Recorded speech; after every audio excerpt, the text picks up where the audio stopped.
write often? Every day, Mina, I promise. I promise to study my shorthand so that I shall be able to do your letters when we're married.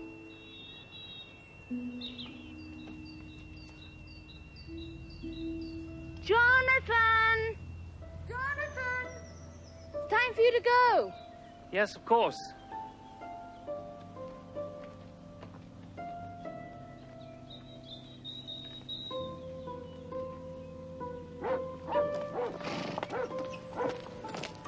Oh, Jonathan, I do wish Bohemia wasn't so far away. Now, Lucy, you'll only upset your sister. But you don't know 2 words of the language. No, but one can tell from the Count's letters that he has a good command of English.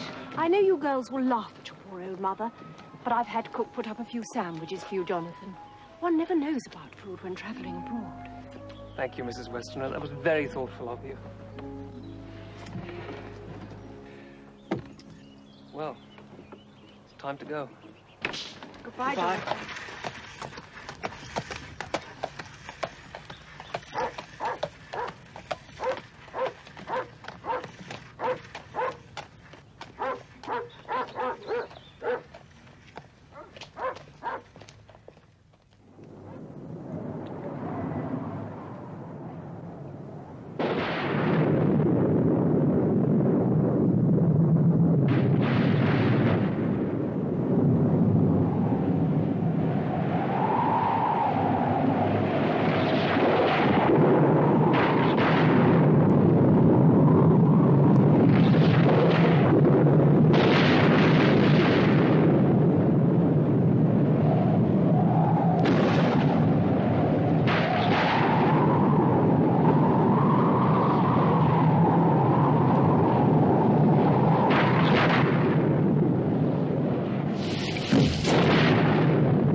Excuse me.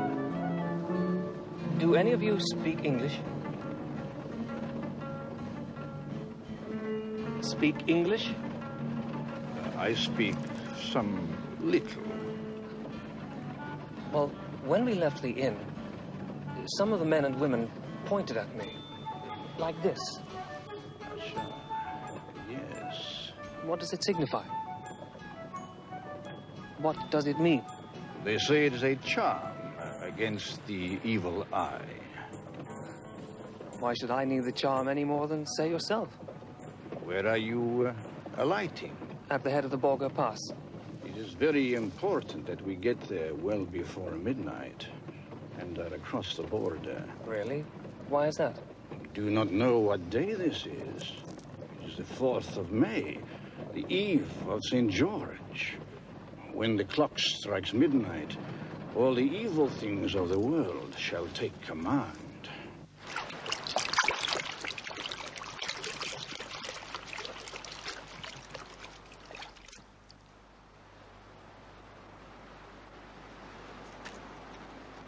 Concede quaesum omnipotens Deus, o protectiones tuis gratium coriumus, liberaci a malis omnibus, serviamus securo tibimente serviamus.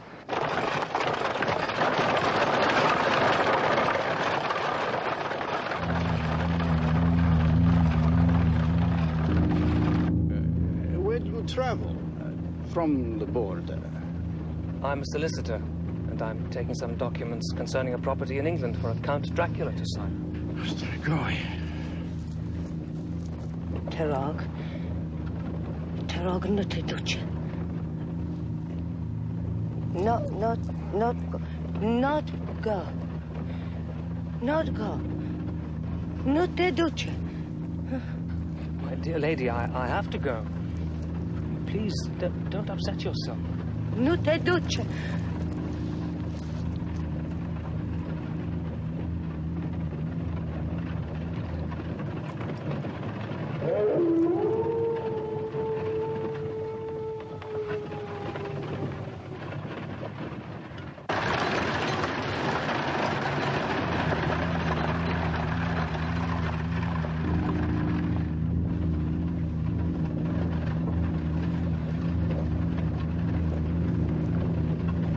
Have you, please, the correct time?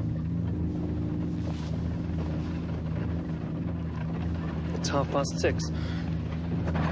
I répétez!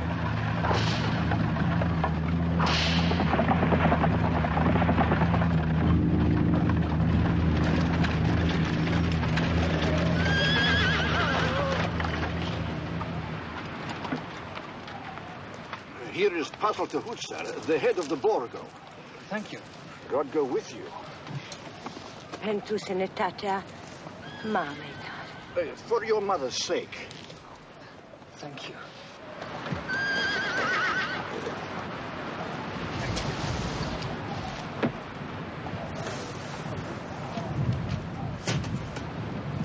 There should be a carriage waiting for me.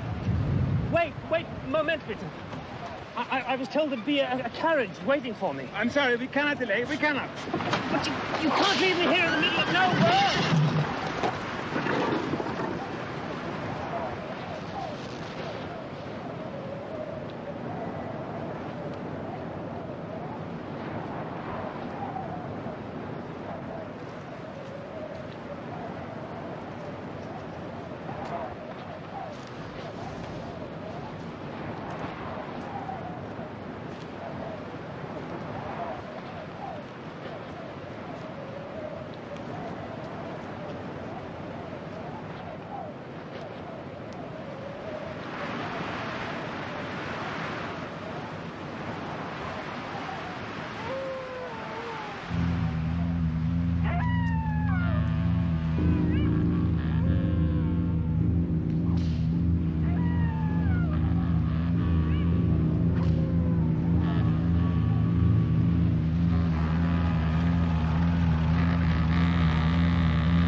Welcome to my house, Mr. Harker. Come freely, go safely. Count Dracula? I am Count Dracula. Will you come in?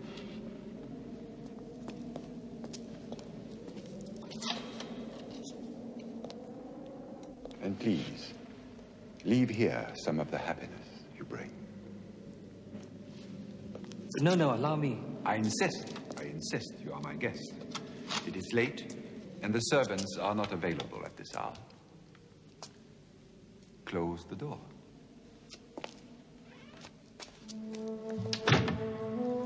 Follow me. Thank you.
Do forgive me if I do not join you. I have already dined. You will please help yourself to whatever you wish. Thank you.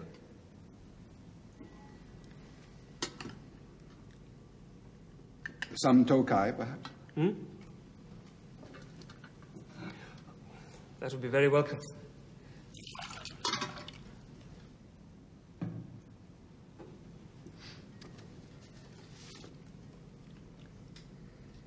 Excuse my asking, but these plates, are they solid gold? They are 400 years old. We boyards are more aware of what they say to us of our past than of their value or utility. They are very distinctive. You must know a great deal of the history of Transylvania. All there is to know, I'm afraid. Sometimes I think too much. Listen to them. The children of the night. What music they make. Well, Mr. Harker, tell me about this house in England which has been purchased for me. What is the name of it? Carpax. Carpax. What is the origin of the word? Well, it is an old house in a district of London known as Purfleet, near the River Thames. It's four-sided, and each corner follows a point of the compass. The name, then, is possibly a corruption of the French quatre faces, 4 faces. That's absolutely correct, Count. And how did Mr. Hawkins come to hear of it? My fiancée's sister knows a doctor in the area. You are engaged to be married? Yes, sir. And does your fiancée live in London? Yes, with her family. But they always go away for the summer. Of course, the English custom, to a spa or watering place. They go to Whitby on the Yorkshire coast. Well, sir, your house is very near the sanatorium that this doctor runs, Dr. Seward. The house is old, I'm glad. A house cannot be made habitable in a day. And after all, how few days go to make up a century. Mr. Hawkins thinks highly of you. That's very kind of Mr. Hawkins. And adds, Mr. Harker shall be ready to attend on you during his stay when you will, and to take your instructions in all matters. I think you will find everything in order.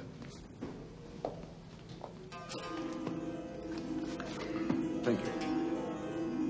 Give it to me. There. It is morning. How inconsiderate of me to keep you talking. You must be tired. But tomorrow you shall sleep as late as you will. Good night, Mr. Harker. Good night, sir.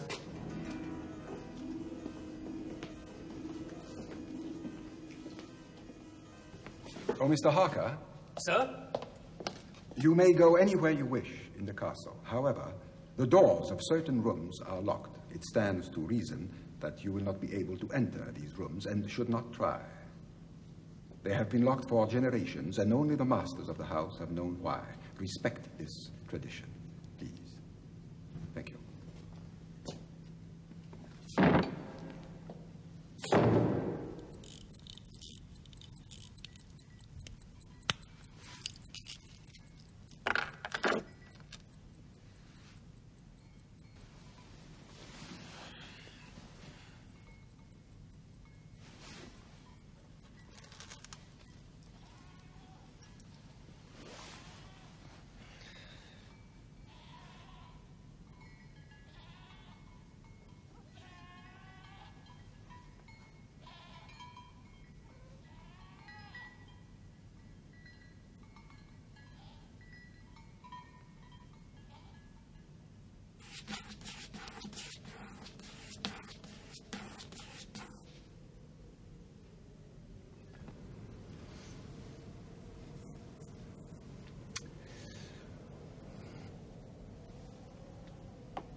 Good morning.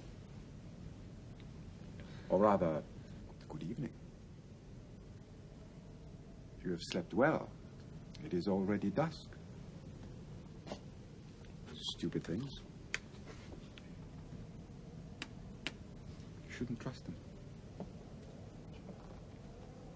The trouble with mirrors is that they don't reflect quite enough, don't you think?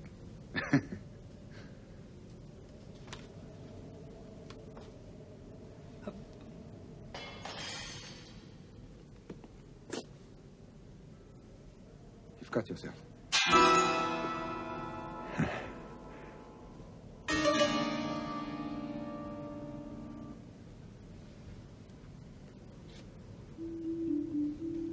One of these two girls is your fiancée?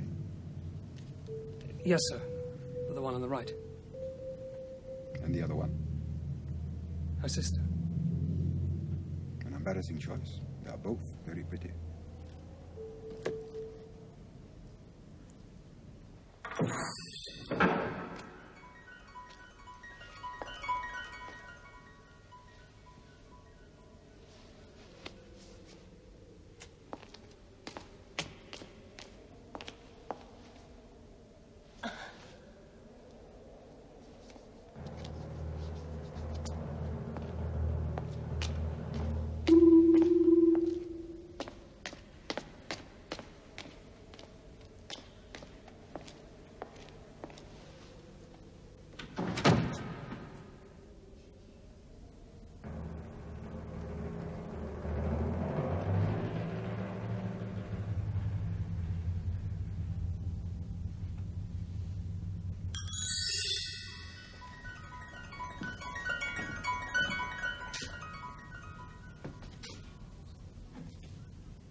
English literature is the richest in the world. But then, of course, I'm partial. I have a passion for the English language. I would wish to speak it faultlessly, perfectly. But you almost do, Count. This almost is disheartening.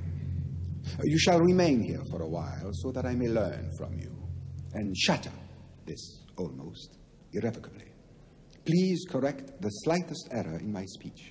However small, please correct it.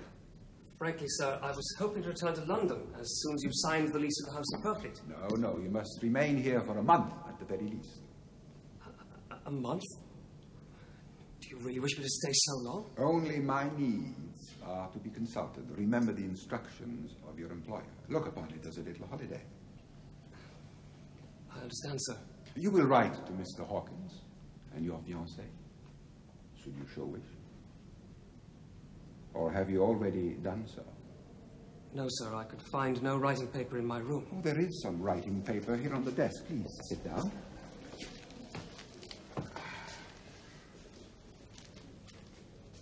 Very, very thin. The thinnest paper possible. One can almost see through it. Yes, indeed. Yes, indeed. You will forgive me, but I have many things to attend to before I set sail for England. I must go now. By the way, do not, under any circumstances, sleep in this room. Please. Very well, sir. Good. Until tomorrow, then.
Mina.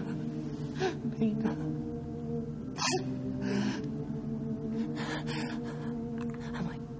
Am I going mad?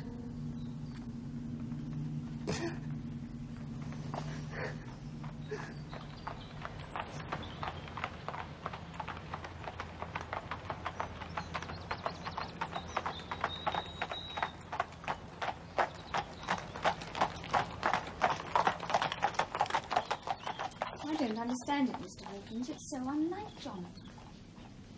Everything is going very well. I am very well. Nothing about his journey or what happened, nothing. Much the same story in mine, my dear. And I must say, I find it very surprising that he needs to stay a month. A month? Oh, no. The Count has requested me to remain 1 month. And as it's your wish that I should do everything to accommodate him, I have naturally agreed. Oh, what are we going to do? Well, if I hear anything more, I'll certainly let you know. Oh, yes, of course. Oh, we shall be going to our house in Wickley for the summer at the end of the week. I'll keep in touch with you, my dear. Thank you.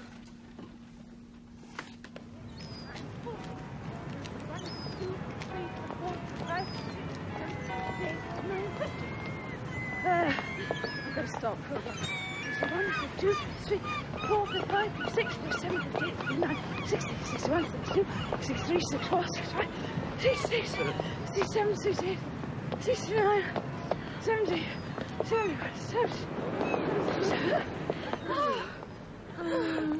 It's just like old times, isn't it? When we all came here for the school holidays.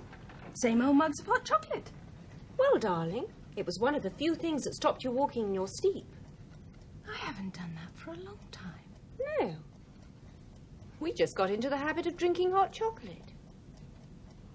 And you must get into the habit of going to bed earlier, Mummy. You know what Dr. Seward said? Oh, doctors. All the same, I think I shall turn in. Then, mind you, I feel a great deal better. Good night, Mummy. Child. Good night, Nina. Good night, Mummy.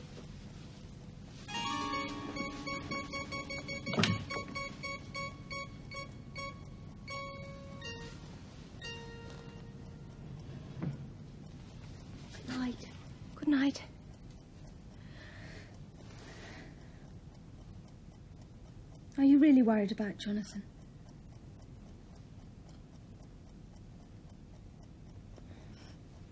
Wouldn't you be?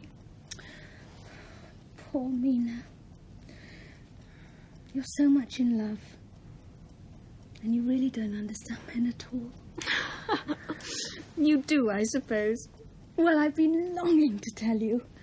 I've had 2 proposals of marriage. I know about Dr. Seward. Quincy. Quincy? Quincy P. Homewood. He's a very handsome American boy from Texas. And he's something high up in the embassy in London. Where did you meet him? Oh, well, that's the embarrassing bit. John Seward introduced us. Lucy. Which one are you going to marry? I'm really not quite sure. Oh, why can't a woman marry 2 men? Or at least as many as want her. Save all this trouble. Oh, you really are impossible.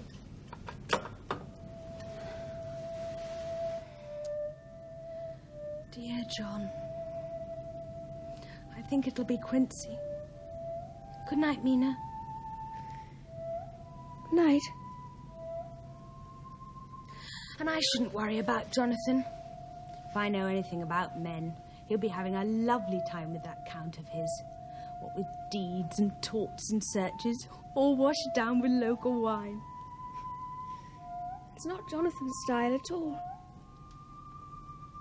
I was only joking. Good night, darling. Night.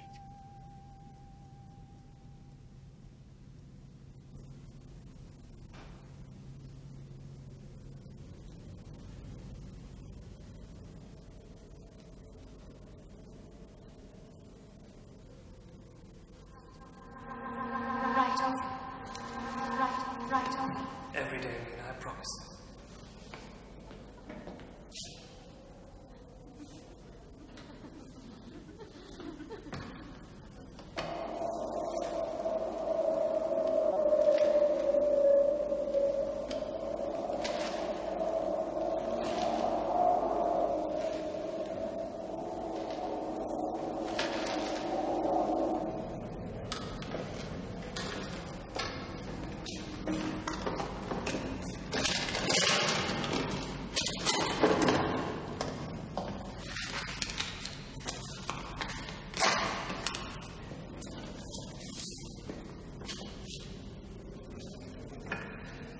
I promise to study my shorthand.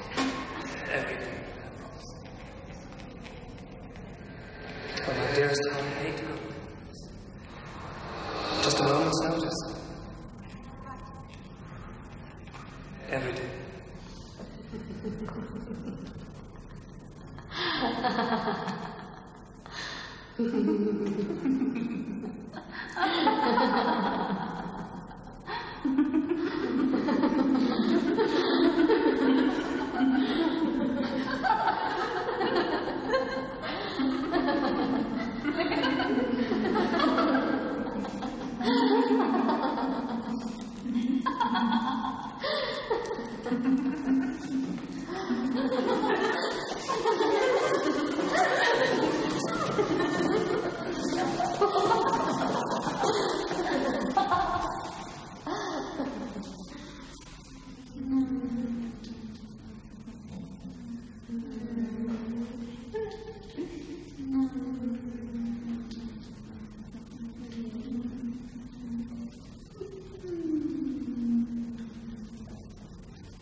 Go on. You can go first. Me? First? Oui? Tu Hefterei?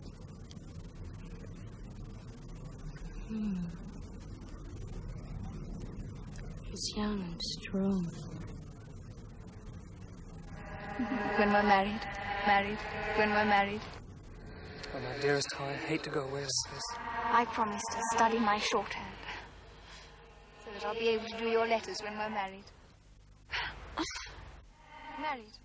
When we're married, you'll write often. Every day, Mina, I promise. You'll write often. Write often. You'll write often.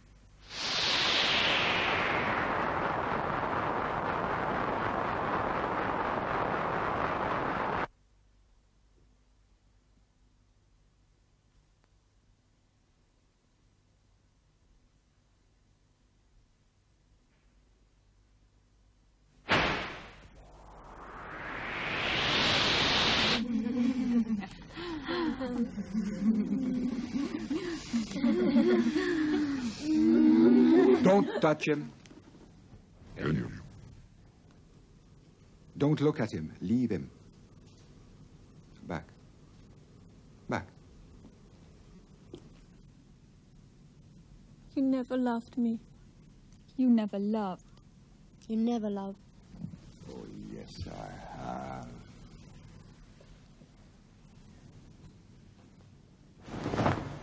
Come.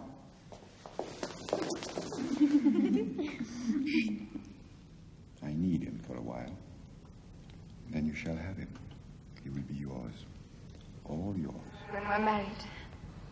Just a moment's notice. Now go. I must awaken him. And tonight, you can give us nothing? Nothing?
I expect you are anxious to return to England.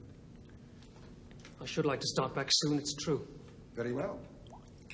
Write a letter to your friends saying that you have already left the castle and have arrived at Bistritz, where you are awaiting the weekly express. May I ask with what object, sir? The posts are few and uncertain. Writing now will ease the minds of Mr. Hawkins and your fiancée. Count Dracula. Yes? I've been struck by a curious fact. Yes? I've not seen a single servant since I've been here. Yet my meals are served, my bed is made. Tell me, are we alone in the castle? No. How could one be alone in this castle? In its most remote corners, the past, the living past, is present, surrounding us. That does not answer my question, sir. I've been here for 3 weeks and have not once stepped outside the castle. I would gladly have shown you the countryside if you had expressed the wish to do so. When would we have gone? In the dead of night? I've never set eyes on you during the day. I have a large estate to manage. Nor have I seen you eat. I eat alone. And who would have driven the coach? My driver? You are lying, Count Dracula. You are losing your temper, Mr. Harker. Who took me back to my room last night? Back to your room? What do you mean? I slept by mistake in the library. I witnessed a nightmare and woke up in my bed. How did I get there? Now, am I to be held responsible for a vivid imagination? Now you tell me to write a letter saying that I've already left the castle. Why? You're keeping me here against my will. Why? To improve my English, Mr. Harker, as you very well know. But if you wish to go, by the time you pack your portmanteau, my driver will be waiting for you to take you wherever you wish.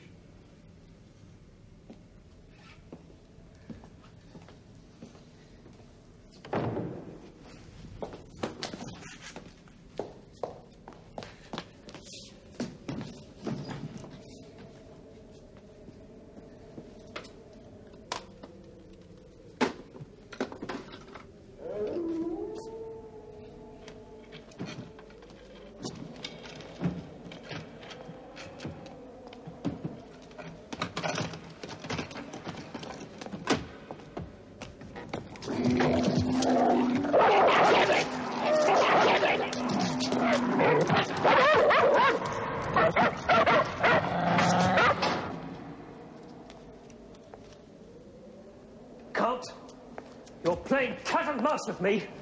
I want to know the reason why. You do not trust me. No, I don't. And trust is essential in human relationships.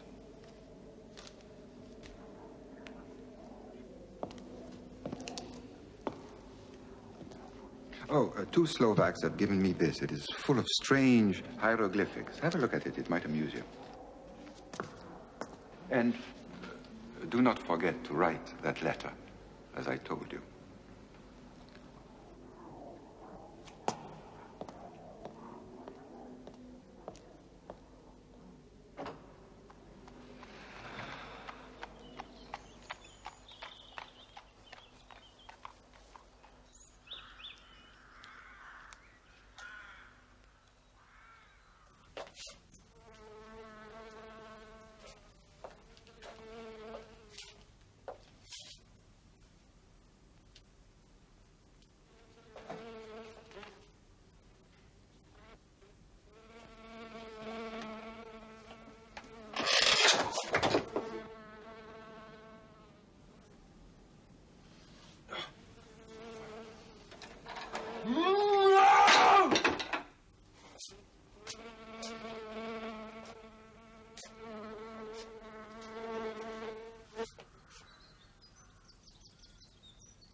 Good evening, Mr. Renfield.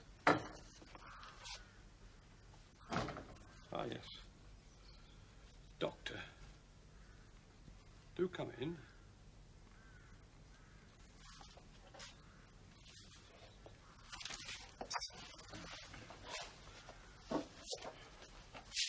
See what I have here. Yes. That's a fine collection of flies. When I have sufficient, I shall start collecting spiders. To eat the flies. Exactly. But should you use so much of the food meant for you to attract insects? I shall be compensated. Well, I very much hope so.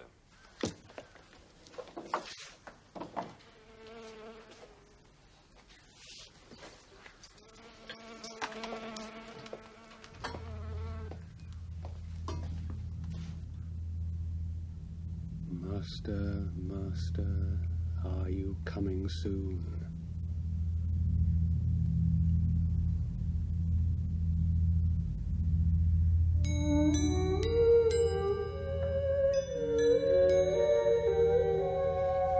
Open this door!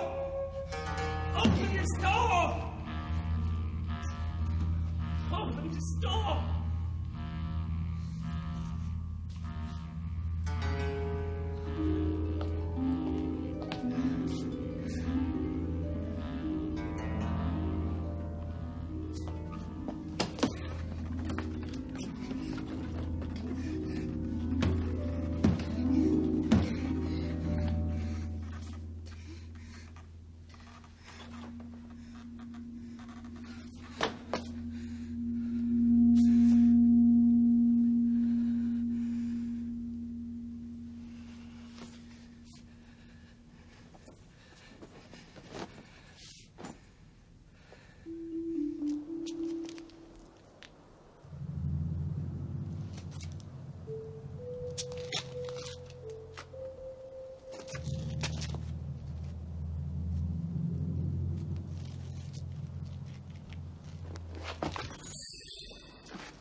Never.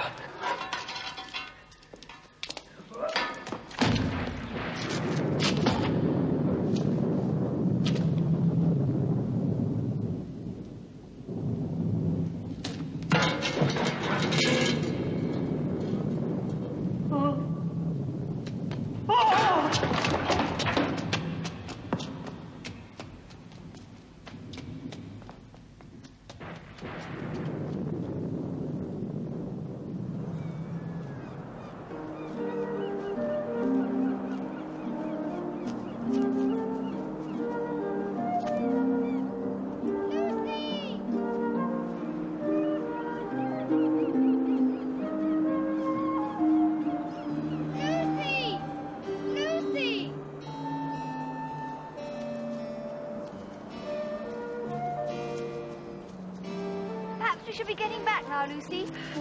See if the evening post has arrived, I suppose.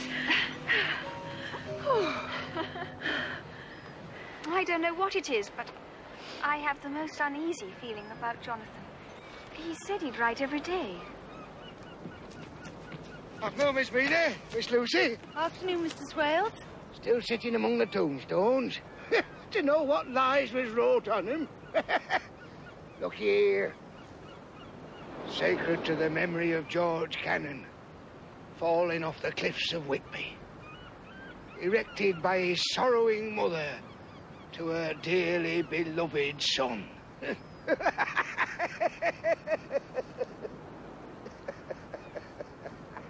Really, Mr. Swales, I don't see anything funny in that. Of course you don't. Because you don't know. You don't know his mother was Hellcat who hated him because he was unsprack. Young Cannon committed suicide rather than she get an insurance she put on his life. He stood on the edge of this cliff and he blew his brains out. So of course he fell over.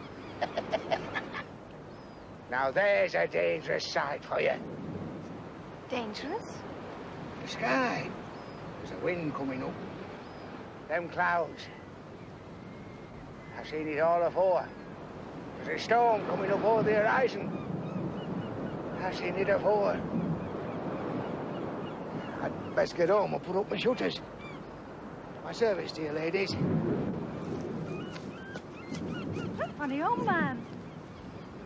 Scary in a way. Oh, I don't think so, darling. Just eccentric. He needs to have an audience. Perhaps he's right. Look at that cloud.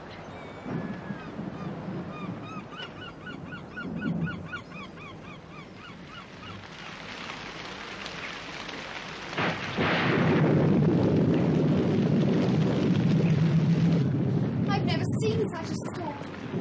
It's quite frightening.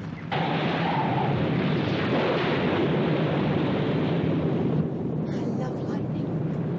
I always think something exciting's going to happen. Oh, look!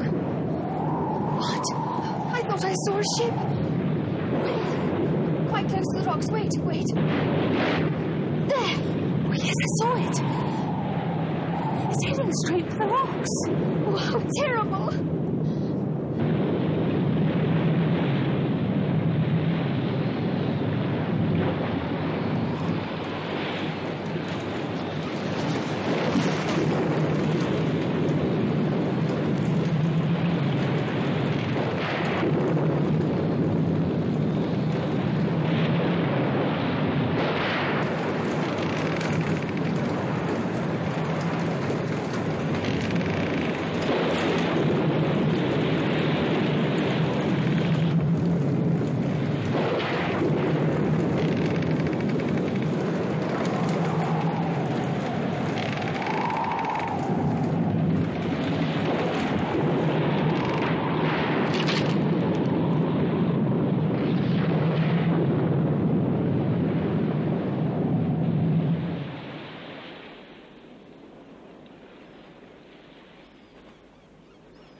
One of the puzzling aftermaths of last night's storm was the discovery in the early hours of the morning of the well-known figure of Skipper Swales. What? His body was lying on a gravestone underneath a bench. Oh, a bench? He'd been savaged by a dog. Oh, no. It is evident from the ship's logs that the crew have convinced themselves that a strange man was haunting the ship. Some took to the boats, the remainder jumped overboard. It was then that the captain lashed himself to the helm. Isn't it exciting? I think I'd call it tragic. Oh, that of course. But exciting too. And frightening.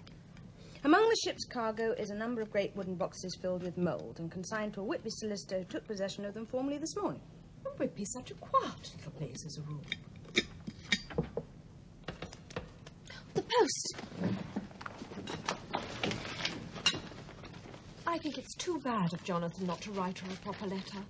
I don't know what young people are coming to. But, Mummy, there may be all sorts of reasons. And letters do go astray. Particularly from abroad. Well, I can't help feeling there's something wrong. It's 3 for Mummy. Thank you, darling. 1 for you, Lucy. I've got 1 from Mr. Hawkins. It's from Quincy. He's coming down for the weekend. Oh, good. That'll be nice for you, dear. Mina? Just nothing, really. Mr. Hawkins has had a letter from Jonathan. What does it say? That he's on his way home and is waiting for the express at Bistritz. Well, when does he leave? June the 18th. But he should have been home weeks ago. Lucy, whatever's wrong?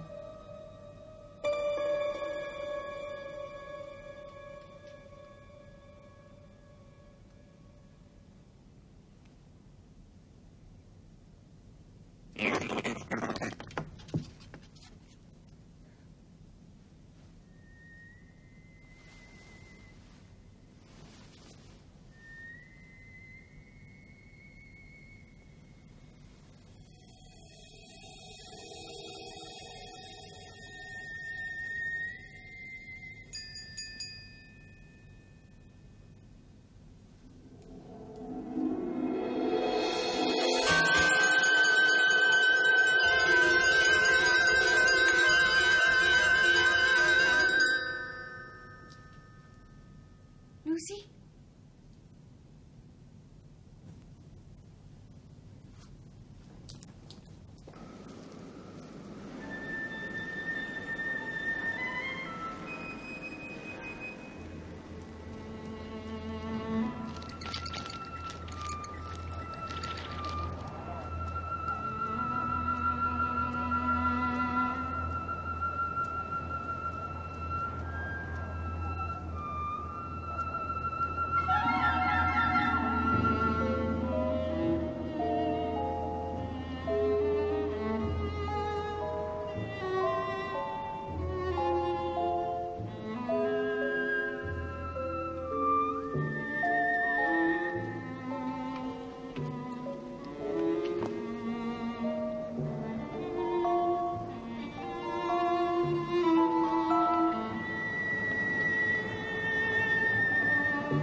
Wake up now, Lucy. Wake up.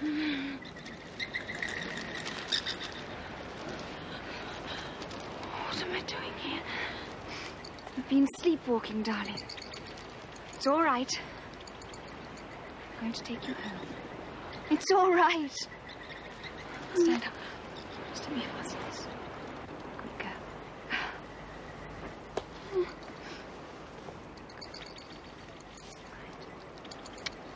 Come on, Lucy.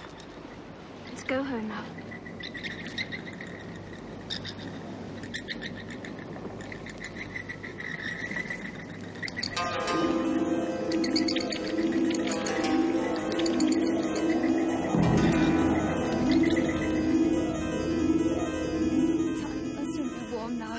It's all right. Mina, please, you must promise. Oh, Lucy, don't you think that... No, no. Please. You know Mum is ill. It would only worry her. Don't tell her. Very well, dearest. I promise. Come on, let's get you to bed properly now. Take off your shawl. Oh, you're cold. Oh, dear, how careless of me. What is it? Oh, when I fastened the brooch, I must have pricked you. Oh, I didn't feel anything.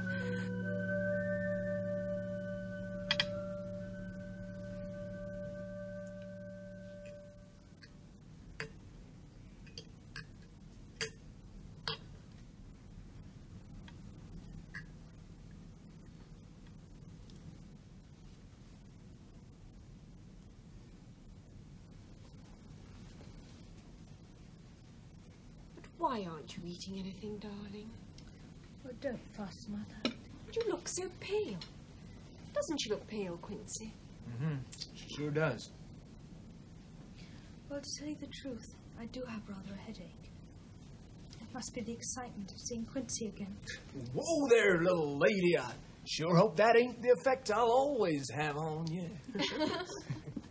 Why don't you go to bed, darling? Yes, I think I will if nobody minds. That's a sensible girl. Good night, darling. Good night, Mother.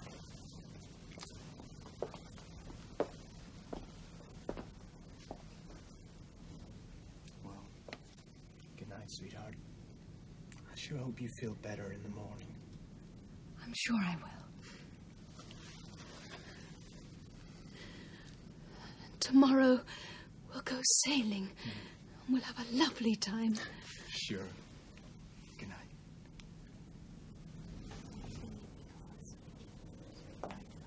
Oh, Quincy, I can't tell you how worried we've been. One day so happy and full of life. The next so white and... oh, I don't know. Well, isn't it time she saw a doctor? Yes. I think we should go back to London at once. You wouldn't mind, darling, would you? No, of course not. And then Jack Stewart could take a look at her. That's just what I thought. Well, Mina, it's such a lovely evening.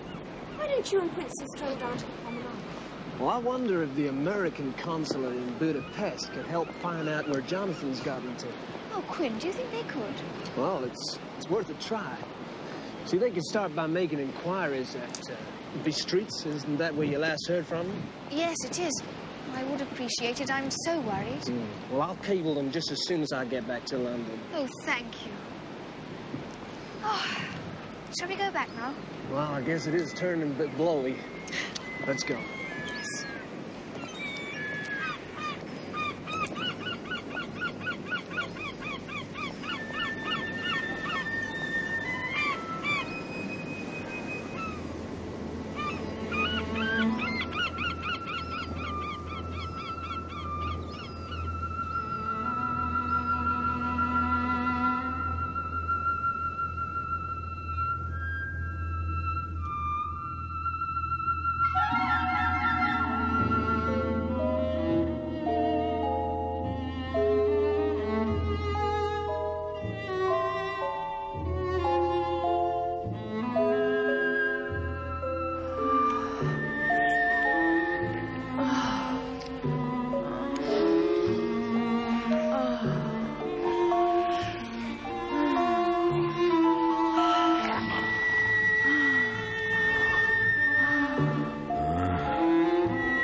There you are.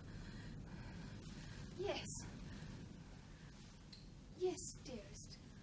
I must have been dreaming. Yes, darling. Tell me about it in the morning. I shan't remember it in the morning. There was something tall with dark red eyes. And there was something sweet in the air, and yet very bitter. And then my soul seemed to go out of my body and float about the room. And then you came and tucked me up in bed. But I saw you do it before I felt it. Isn't that funny? Did Quinn come into your dream? Quinn? Quincy, Lucy. The man you're going to marry? Quincy? Oh, no. I don't think it was Quincy.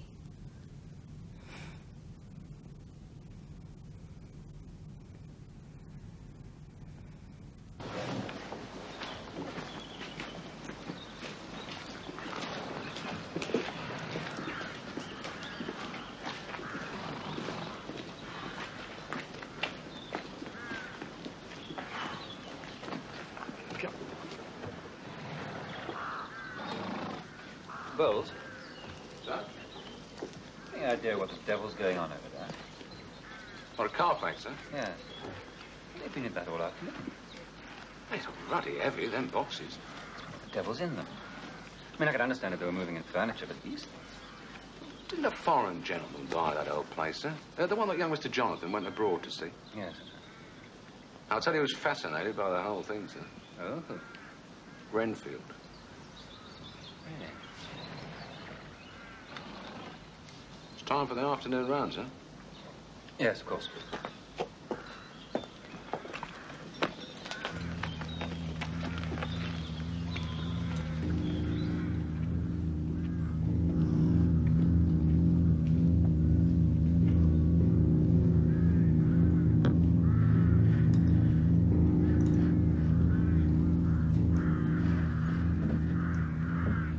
If a bird eats 50 spiders and every spider eats 50 flies and each fly is a life, how many lives has that bird?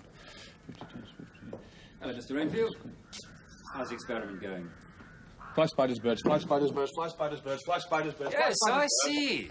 Yes. Tell me, how did you manage to catch them? They were sent to me. By whom? I am not at liberty to disclose that.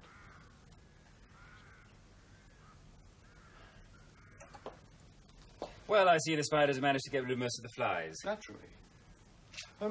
Dr. Seward. Yes? May I have a kitten?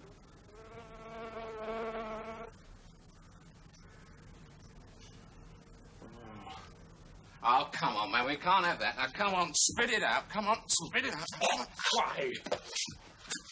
It is very wholesome.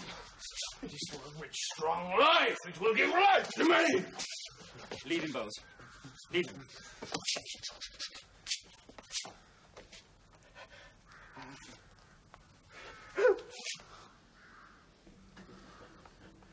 The kitten, please. Dr. Seward, please, please. Now come and sit down. Sit down.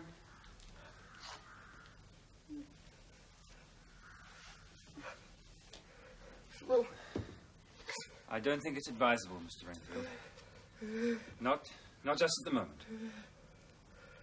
Now, Mr. Renfield. Mr. Renfield. I'm going to give you an opiate. I hope you'll drink it. Of course I will, Doctor. I know you are my friend. I will do whatever you tell me. Thank you. Bowles will bring it along shortly.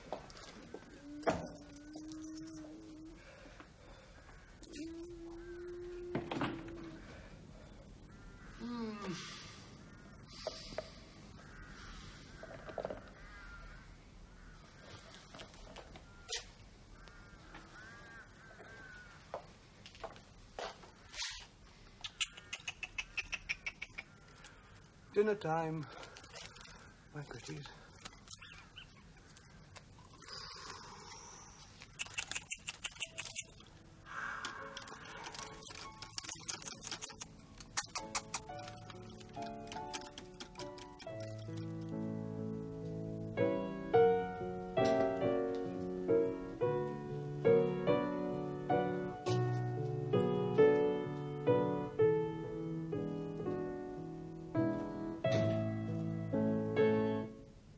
Mr. Hawkins, you're smiling. It's good news. Yes, yes. Jonathan is safe. Oh, and he's on his way home. No, my dear. He's in Budapest. I've had a message from the American consulate there. Yes, that was Quinn's doing, but couldn't Jonathan have written himself? He's been quite ill, my dear. He's in hospital. Hospital? What's been the matter? Some terrible breakdown, it appears. I must go to him. I've already taken the liberty of making your travel arrangements. I'm having the tickets sent here by messenger. Now, God protect you, my dear. And a safe journey. Oh, I must go and tell Mother straight away. Then I must pack. Yes, must pack. And I'd... Thank you, Mr. Hawkins. Thank you. Thank you.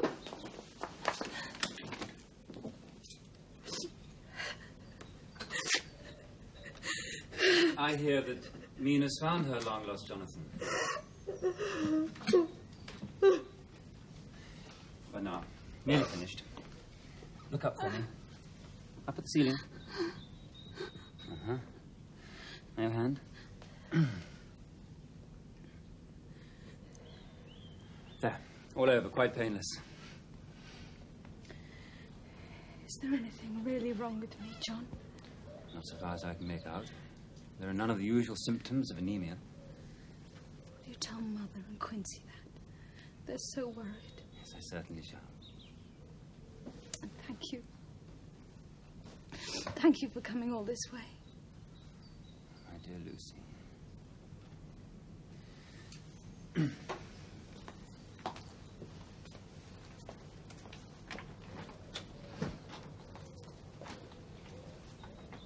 You don't know how glad I always am to see you. Good night, John. I'm going to seek a second opinion. But why, Jack? We all have complete faith in you. Oh, thank you, Quincy, but there are certain illnesses which lie outside my province. Who do you suggest? I think I can persuade my old professor to come over from Amsterdam. Not only is he a good friend, he's also a brilliant diagnostician and a specialist in obscure diseases. Good. Goodbye, Mrs. Westman. Goodbye, John. Please, don't worry. Goodbye, Quincy. Bye, Jack. The post office, please, quickly.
Lucy, may I present Professor Van Helsing? May I say how honored I am at meeting a young miss who is loved by so many people. Thank you. And this is Mr. Homewood. Ah, yes, the fortunate groom-to-be. Professor? It is love that makes the world go round. And like most clichés. It is true. One thing strikes me very forcibly. There are less smuts in London than when I was here last. Oh, Professor, you make me feel better already. You see? A terrible Dr. Seward. He says you're ghastly pale. How can he know anything of young ladies? Oh, you mustn't be unkind about dear John. No, you're quite right, Miss Westerner, for he is kind to give me shelter in his asylum. But you see, the young do not unburden themselves to the young. But to me, who is old, I see many sorrows. The young ladies talk. Lucy, I feel it is my duty to warn you against the blandishments of Professor Van Helsing. Mrs. Westerner, may I plead with you to take these two young men downstairs, offer them a glass of sherry wine, perhaps? Yes, of course. Come along, you two. Young Miss Lucy and I want to have a friendly chat, do we not? Yes, Professor. Good. So, we pass over the facts that we know. No functional causes, no history of anemia, and so on and so forth. But, of course, there is a cause for everything. For instance, I notice you keep putting your hand to your throat. No? Why do you do that? And why do you wear that velvet band around it? It's the fashion, Professor. And the buckle was given to me by Quincy. He must be happy when you wear it. Yes, he is. But since he's not here at the moment, you may take it off. Of course. You should not hide so lovely a neck. Those marks were caused by my sister this summer at Whitby, when she pinned a shawl around me. How long ago was that? Just a few weeks ago. Did it hurt? No. Has it hurt since? No, it hasn't. How did it come to pass that your sister was spinning a shawl around you? It was chilly. And? I was walking in my sleep. I see. Oh, well, that accounts for that. And when you sleep, do you have dreams? Oh, yes. And at the time, they frightened me. But in the morning, I can't remember anything. Do you think you could be worried about your forthcoming marriage? Oh, no. I love Quincy very much. Good. Now, one last thing. Will you allow me the liberty of examining your teeth and throat? Of course. Good. Now. Good.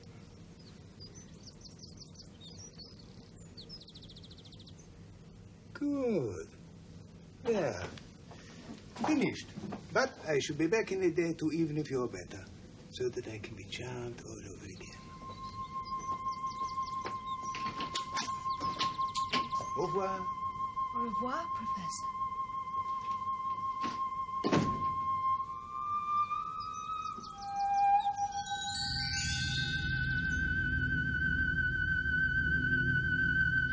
Would you like a drink? No, thank you, no. After a single examination, I do not wish to diagnose, but there is some memory stirring in my old brain. When we return to your asylum, John, we will telegraph Amsterdam for certain of my books. Then we shall solve the mystery. We certainly shall. In the meantime, let me know at once if there is any change. Yes.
Quincy, Jack.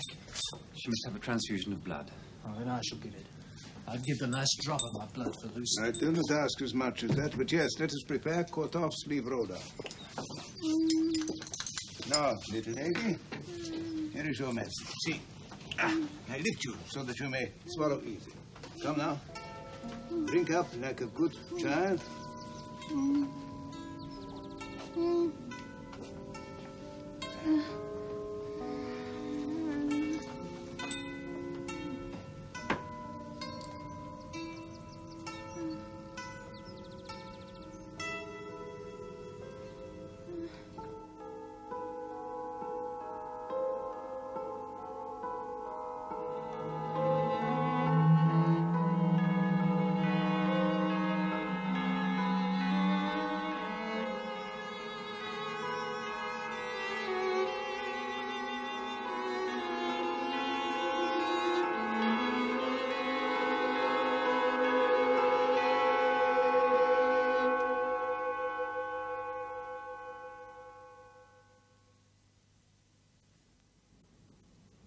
Good evening.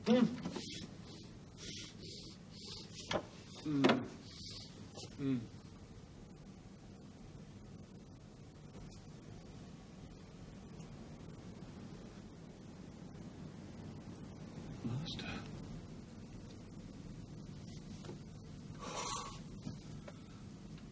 What do you offer me? More insects with steel and sapphire on their wings. Yes. Moths with skull and crossbones on their stomachs. Oh, yes. Blood. Yes. Life. matters of life. Yes, yes. Lord and Master, give me eternal life. Ooh.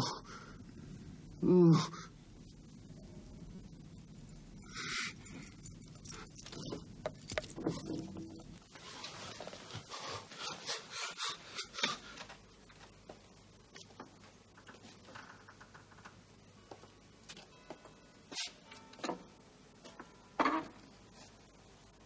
Lights. Huh?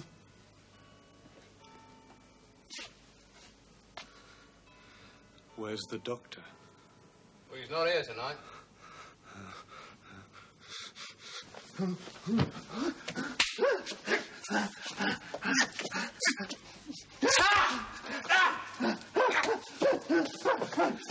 One more!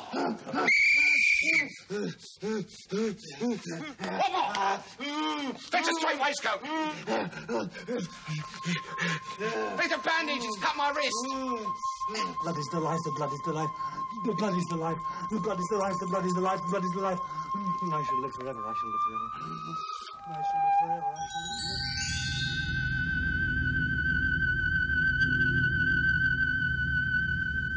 Yes, I agree using Garrick seems like nonsense, but I sense something evil, and I must try everything to combat it. Evil will not disappear simply because we disapprove of it. But what is the evil? I believe there is a monster in our midst. Who it is, or where it comes from, or what form it takes, I know not. But of one thing I am certain, we must find out. Even then, heaven knows if we are in time to stop it. Now, these are for you, Miss Lucy. For me? Yes, but they are not for you to play with. They are medicine. Oh, do I have to eat them? Oh, no. Do not make a face. They are not for you to take any decoction. This pretty little necklace, for instance, is for you to wear around your neck to help you to sleep. Like the lotus flower. It will make your troubles forgotten. Professor, you must be putting a joke on me. These flowers are nothing but common garlic. I do not joke. There is purpose in all I do, and I must warn you, do not thwart me. Take care for the sake of others, if not for yourself. I'm sorry. Oh, my dear little Miss Lucy, please forgive me. There may be much virtue in so common a flower. Now, good, John. Now we take some more. So, and we repeat the process around carefully the keyhole and all the way around the door. Jam. Jam, really? Very well. The jam of the door. Right, so. Is it? Is it what, Miss Lucy? Is it some sort of spell? A spell, yes, perhaps. Perhaps it is no more than that. Oh, and it cannot disturb your pretty little necklace, eh? And even if the room feels very close, do not on any account open the window or the door once you have finally retired for the night. You understand? Promise. Good. Have you finished, John? I think so. Good. Under here? Oh, no. I don't think we should say anything to Lucy's mother about what we've been doing. It'll only make her more anxious. I agree. To any questions, answer the doctor's orders. So, tonight we can sleep in peace, and tomorrow young John and I will come to see if my spell has worked. Good night. Good night, Lucy. Don't leave me. My dear, it'll be all right. We must trust the doctor. Good night.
poor girl.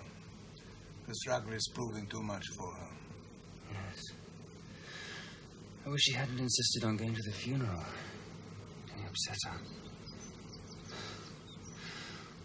What could have happened that made Mrs. Westmore die of shock? We shall probably never know. John, look. What? A throat. What are those marks that have been there for nearly a month? Good God, they're completely gone. Overnight?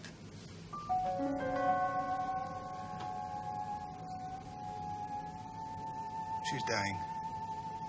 Go and fetch Quincy. Yes. Yes, of course.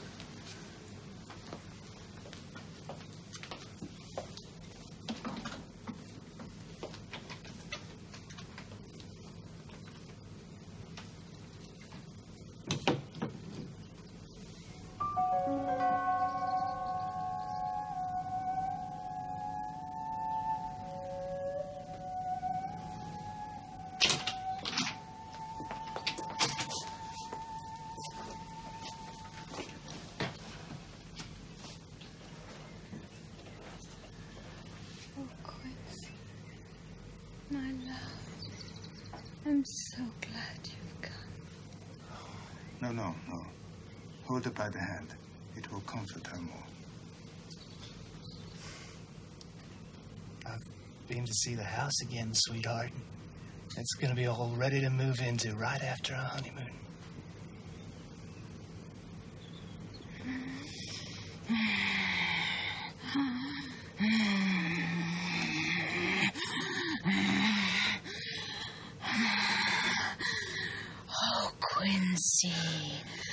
Oh, Quincy, my love. I'm so glad you've come. Kiss me.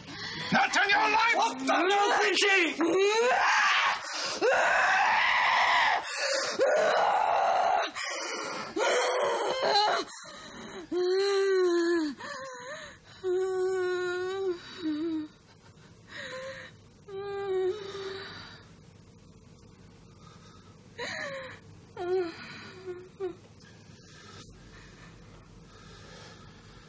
Oh, Professor,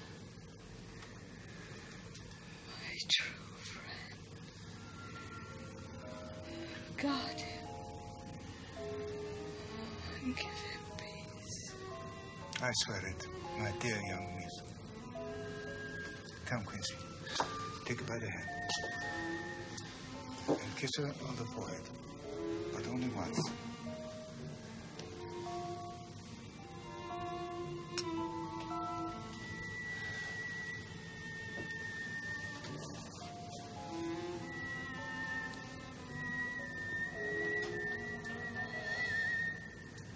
It is over.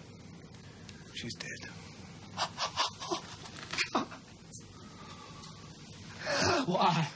Why? Oh, Quincy. Come, Quincy. Look at her. Now look at her well. She doesn't look sick anymore. God is merciful. She's at peace. It is the end. Not so, alas. It is only the beginning.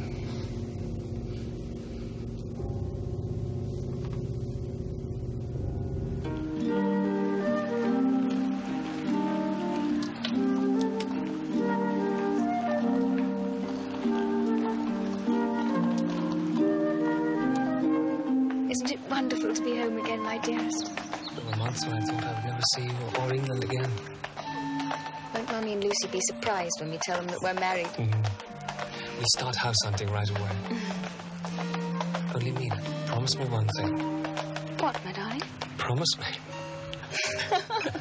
What?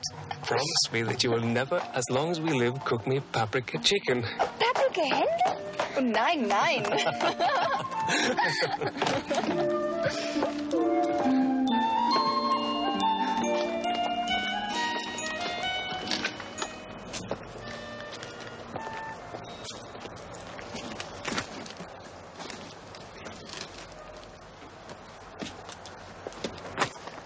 Now, my good man, what do I owe you?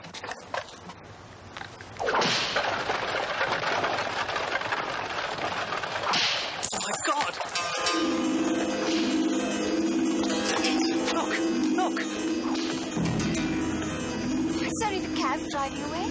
No. He took no money. It's him. It's all right. Don't look anymore. You don't understand. It was Count Dracula. Yes, darling. Let's go indoors. Oh, my God. I thought I had imagined it all.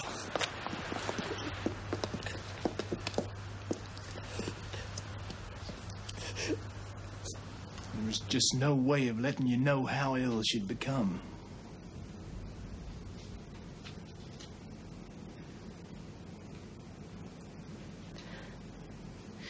When was the funeral? The day before yesterday.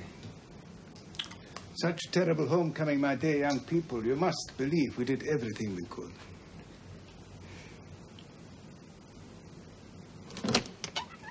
Dr. Seward and I have an assignation. We must take our leave.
Please, light them.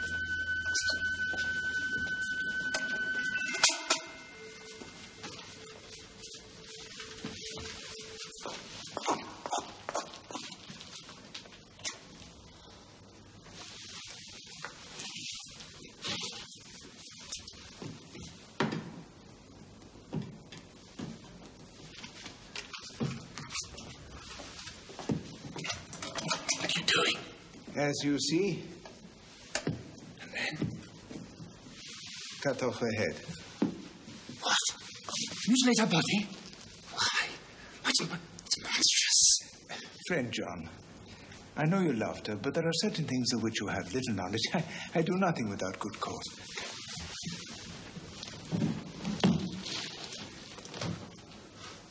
The body's not there. That is good logic as far as it goes. Come. Now, I will tell you what I believe, and then we must speak with Quincy.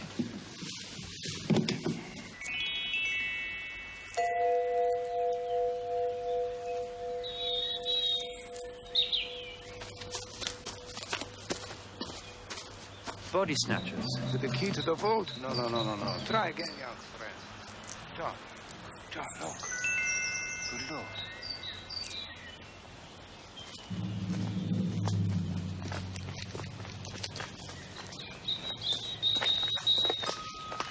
Hello? Well, now, what have we here? I've been with a blueful lady. Blueful? Do you mean beautiful, perhaps? Do you? Yes. Well, don't you think it is time that you were at home? Yes. Good. What have you got there? Oh, for me? Oh, thank you. Good. Well, now, up you come, and off we go. My, what a handsome young man you are. I've been with a blueful lady. Yes? Oh.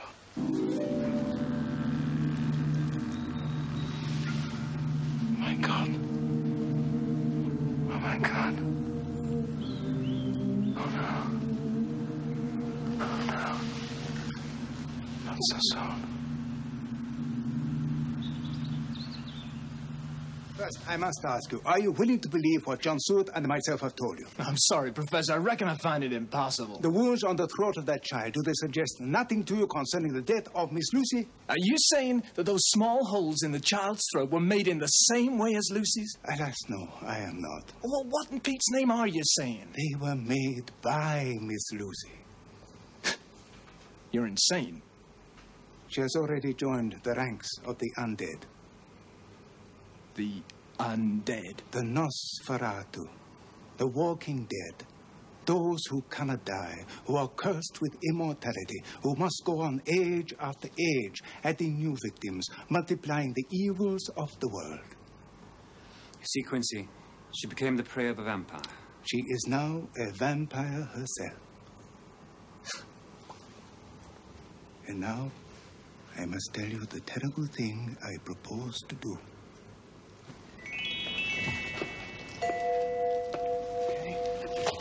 No, please, you take this.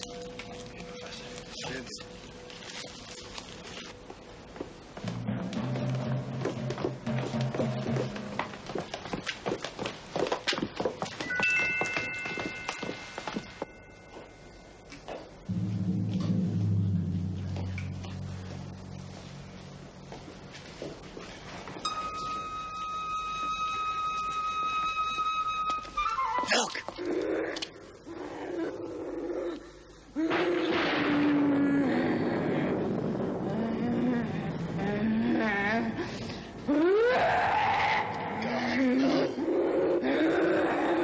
Can't be Lucy.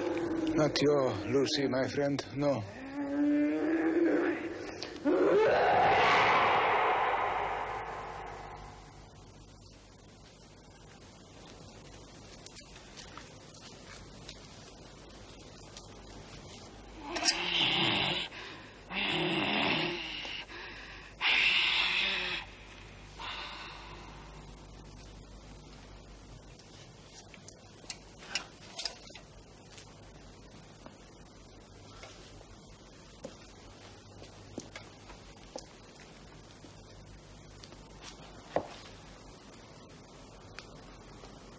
Come to me, Quincy. Come, my love. Leave these others, and we can rest together for eternity. No!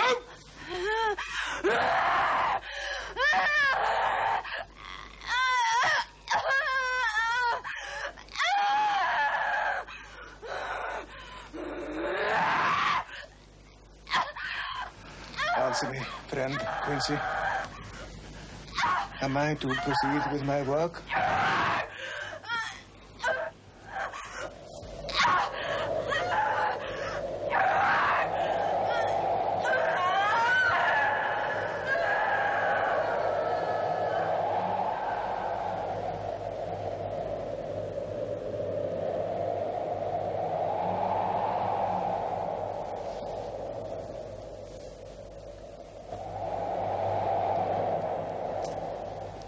It is dawn. We can begin our work. John, the bags.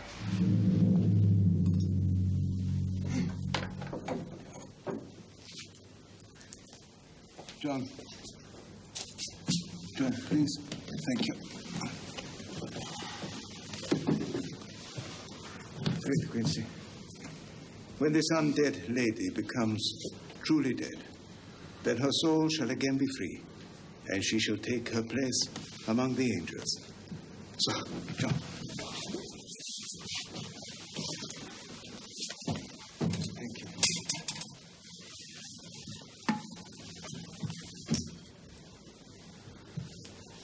It will be a blessed hand that shall strike the blows. Oh. Brave young friend. A moment's courage, and it is done. So, place the point over the heart. So, take the stake in your left hand. Take the hammer in your right hand. And when I begin to read the prayer for the dead, strike in God's name, so that the undead shall pass away.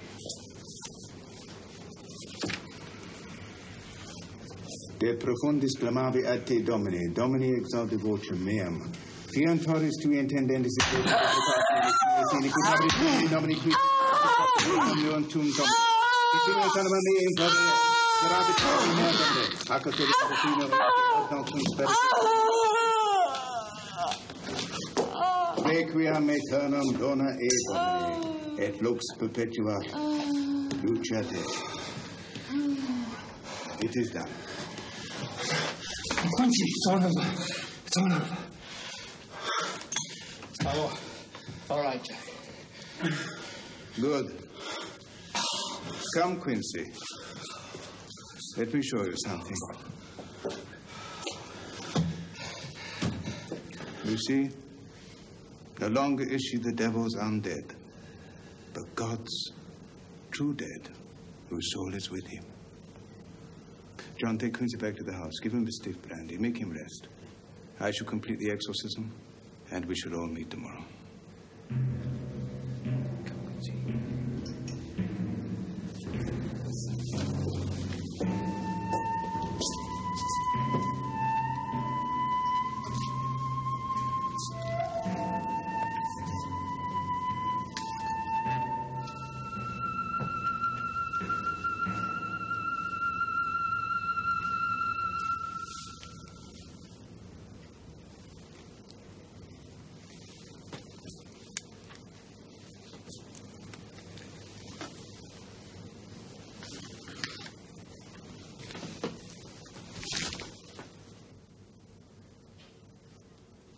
So there is no doubt in any of our minds that Mr. Jonathan's journal and Madame Mina's account of our summer days in which we prove that Count Dracula is a vampire and in this country. No doubt at all. Good. Your journey to Whitby, was it rewarding? I think so. I spoke to the harbour master and a local solicitor. 50 boxes of earth were brought ashore from the wreck and delivered to Carfax. I don't grasp the significance of these boxes or the earth. It is only on earth that has once been consecrated, once been, hallowed? Exactly, thank you. Earth that has once been hallowed, that the vampire can first seek sanctuary. And where does this earth come from? From the graves of Castle Dracula, from the Count's ancestors, from his children, his children's children, all hallowed grounds in the eyes of God. And we must stamp out this terrible and mysterious enemy. Do we fight? What say you? I answer for Mina and myself. Count me in, Professor. I will do whatever I can, of course.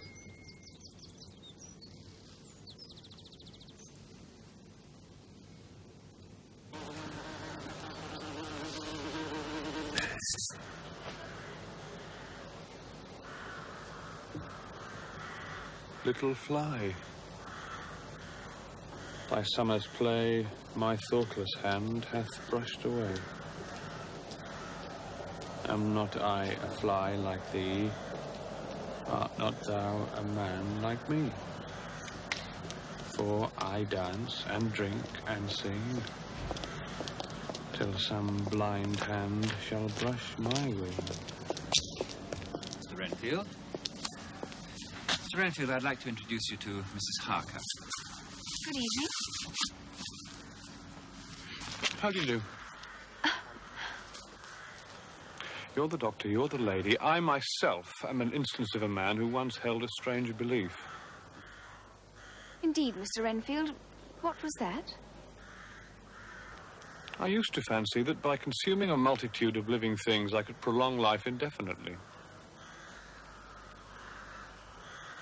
Isn't that so, Doctor? That is so, Mr. Renfield. And you no longer hold that belief?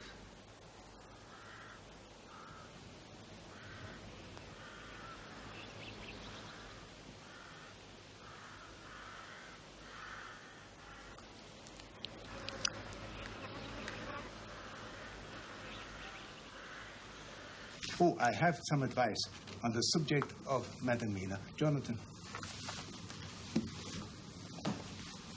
Her health has been all-important, but now she must have no more to do with this terrible affair.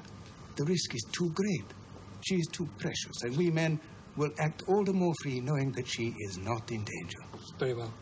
I'll take her back to Hampstead and then return here.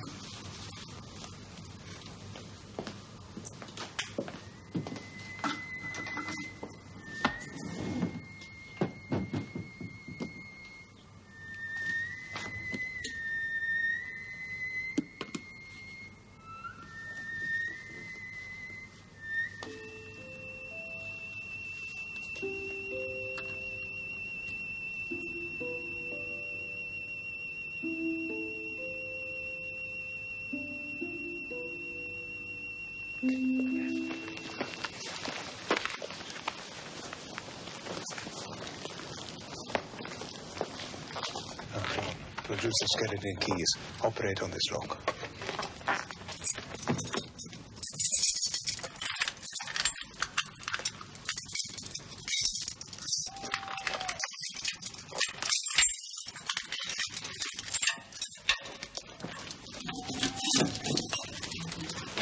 It appears the Count has a penchant for stacking his boxes in holy places. Now, Jonathan, you know the layout of the house and grounds. Is there a chapel? Yes, there is. Good. Then lead us to it.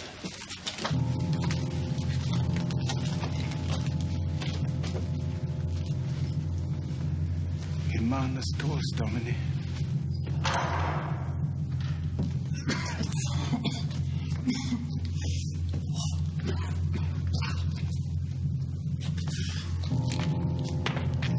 God in heaven. Stench.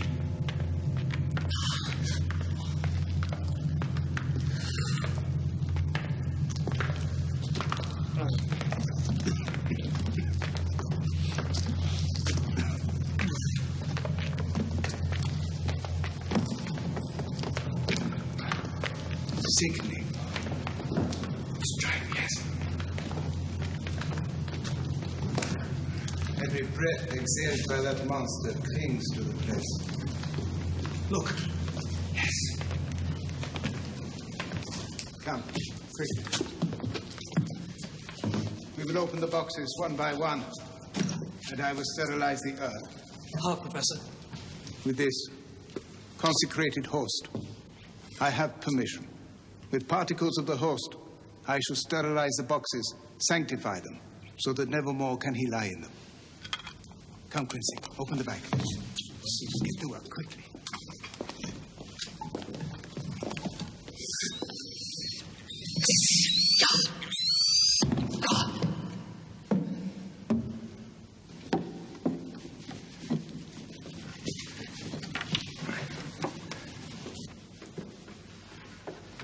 My God, look. What is it? Where? There, in the corner.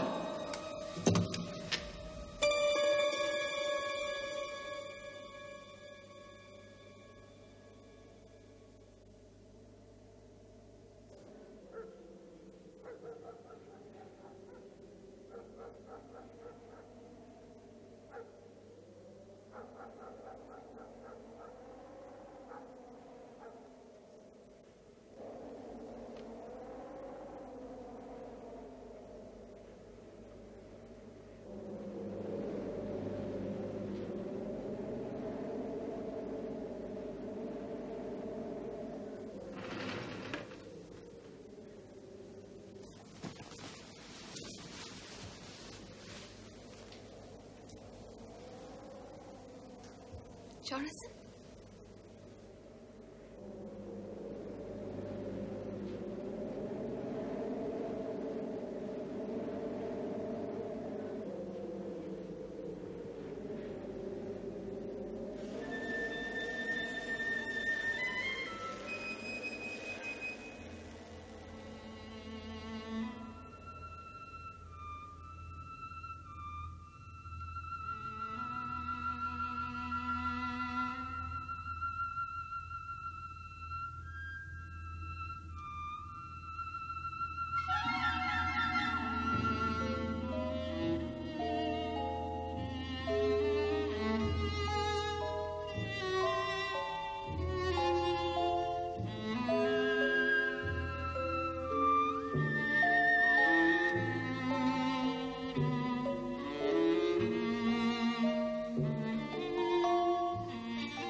are so young, so lovely. So, after our visit last night to the Carfax house, at least we know that 29 boxes out of the 50 have been sanctified and rendered harmless. The Count can no longer find refuge there. But where are the 21 boxes that have been removed? Sorry I'm late. Poor Mina's not feeling very well. I told her to stay in bed for a while. Oh, John, Mina's very anxious to speak with your patient Renfield again. She thinks there might be some kind of a link between him and the Count, that he may talk to her openly. What do you think, Professor? I don't know. I don't know. It might work. It might help. Oh, thank you. Well, she felt the evening might be the most rewarding time. Very well, I'll arrange it. Oh, good. Say, listen, everybody. I've got in touch with Carter Patterson now. They tell me they picked up those 21 boxes from Carfax and delivered them to an address in Mayfair. That's 21A Chesterfield Close. Mayfair. Well done, young Quincy. Well done. That should be our next port of call. And now, how about a nice cup of cocoa? Oh, thank you, Professor.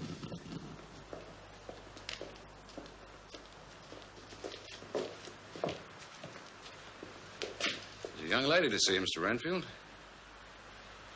I'll be nearby when you're ready to leave, miss. If you take my meaning. Thank you.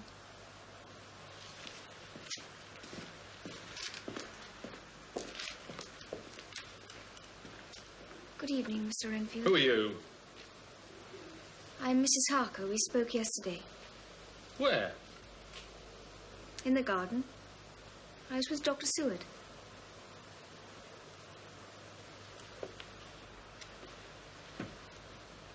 I was very interested in what you were saying about eternal life.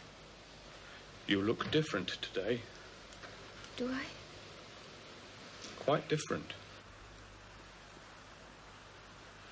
Tell me, then, more about your theories, flies and spiders and so on. The wings of a fly are typical of the aerial powers of the psychic faculties. Yes, I can see the analogy.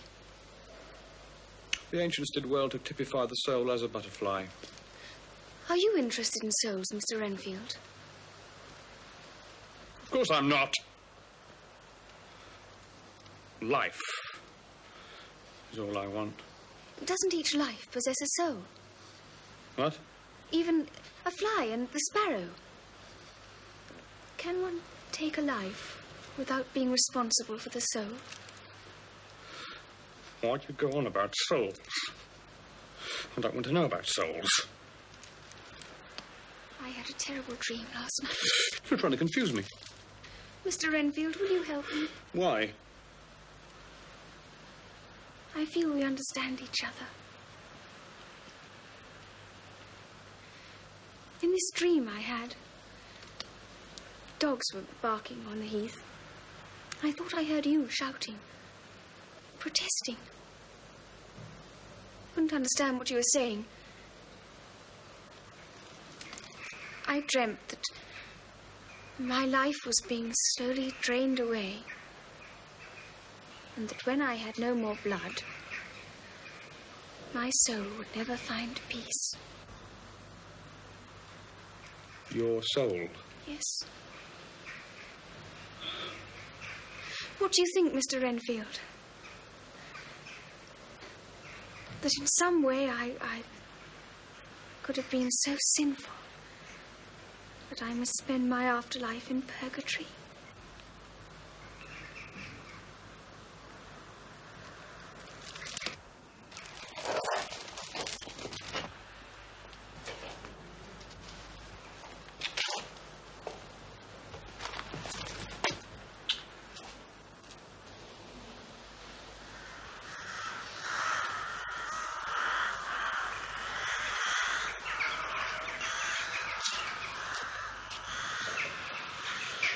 I pray God I may never see your sweet face again.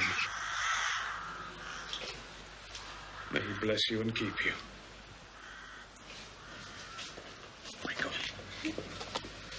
Goodbye, Mr. Renfield.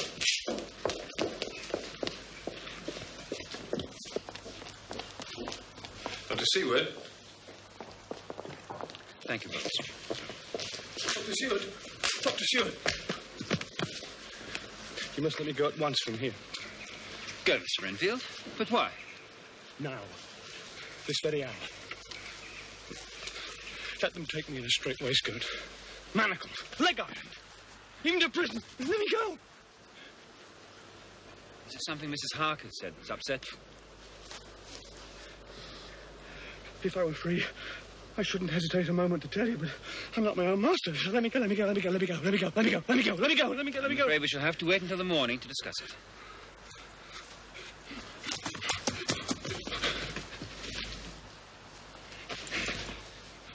I'm not a lunatic in a mad fit. I'm a sane man, fighting for his freedom. Come, Mr. Renfield. No more of this. Come. I want you to go to your room. Try to behave more discreetly. Dr. Seward, I trust you will do me the honor to remember that when this night is out, I did what I could to convince you. Renfield.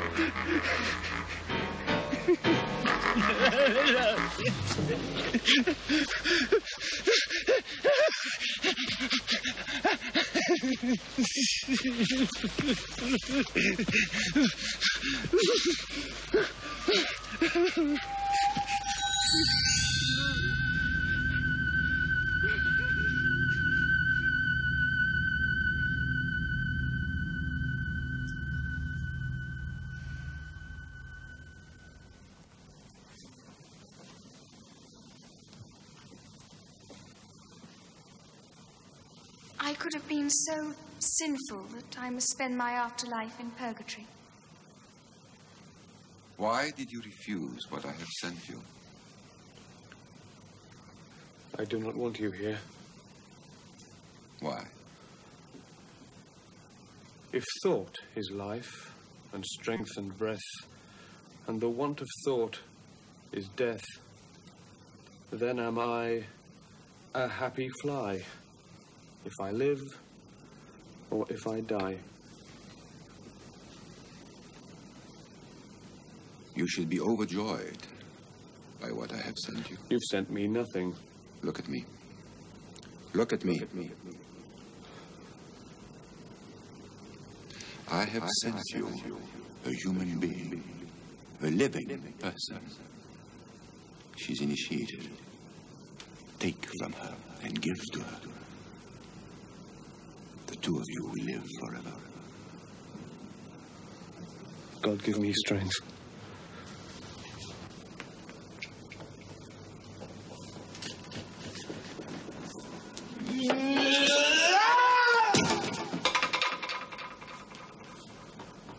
He has previously shown the same growing excitement as, for example, when he asked for a kitten. This excitement...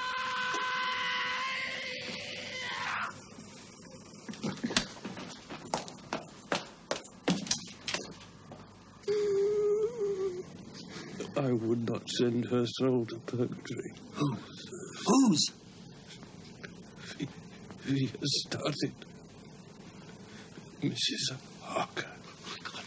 Go to her. Go to her. Go to her. Oh, my God. Take my soul to your bosom.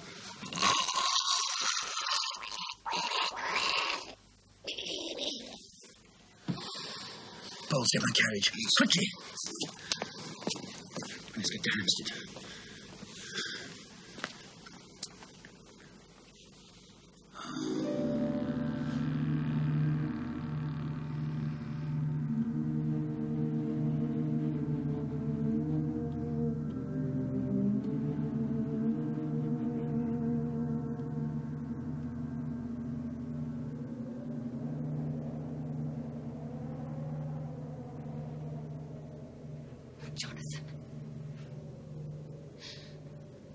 Jonathan!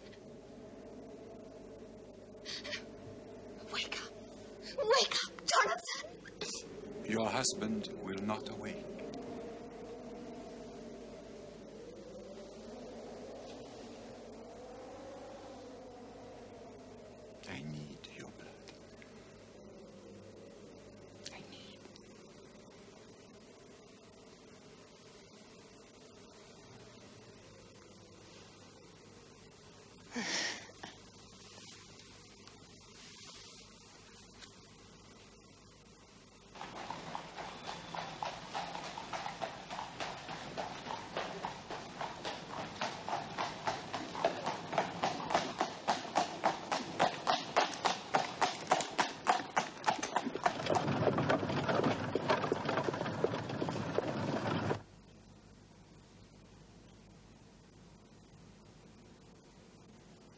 Please, please, do not help these men to fight against me.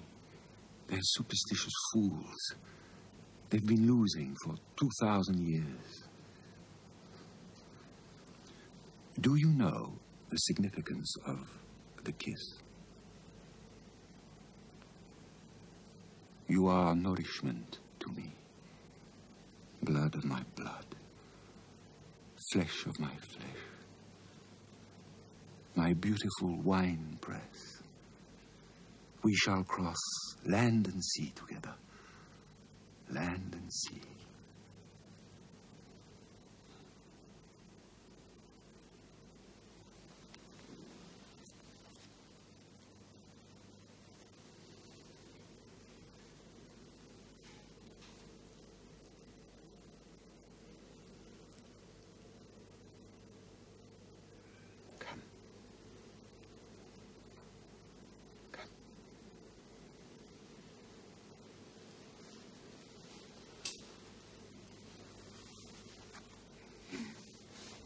Take from me. Take. Drink. Drink. Drink. Life. Life. Drink. Drink. Drink. Drink.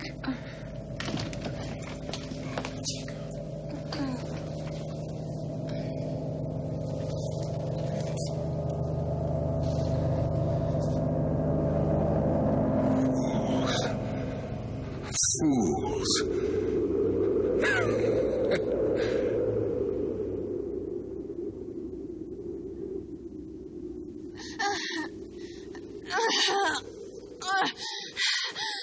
What's the matter? Jonathan! No! I'm clean. What's happened? I'm clean. Professor, what are you doing here? John! The Count has been here. Why didn't you wake me? I tried. Mina, that blood.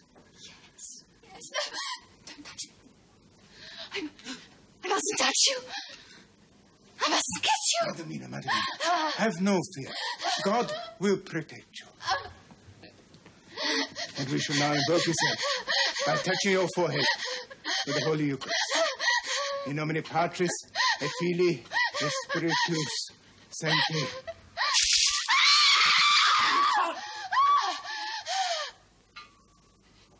Unclean. Even the Almighty shuns me.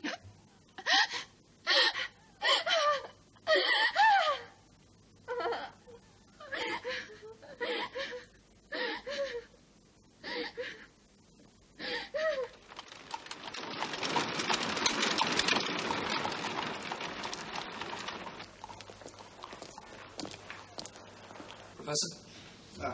Thank you. My books tell me that he was an extraordinary man. Soldier, cunning statesman. No branch of study was too difficult for him. And the power of his brain has survived his death. In nomine Patri, et Filii, et Spiritus Sancti. Amen. But he shall not escape. We shall corner him, and we shall drive the stake through his heart. I pray God that I may do the deed. God will act in his own way and in his own time.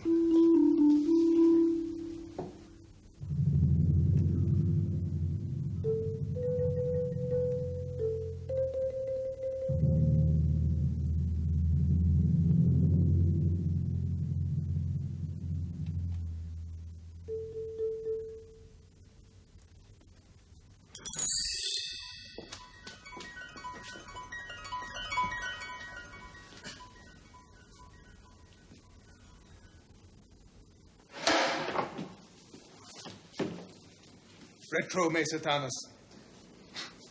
Yes, it always sounds more convincing in Latin, Professor, doesn't it? You give an order to retreat. We guard ourselves from your touch. using a cross as a talisman, an instrument of torture and humiliation. A symbol of trouble and trial by which our Christian faith is tested. You seek to destroy me. Why? Because of what you are and what you've done. We must survive, all of us. The blood of a human for me, a cooked bird for you. What is the difference? The difference between good and evil. I am bound to this earth. I make it my domain. You will die in a miserable allotted span.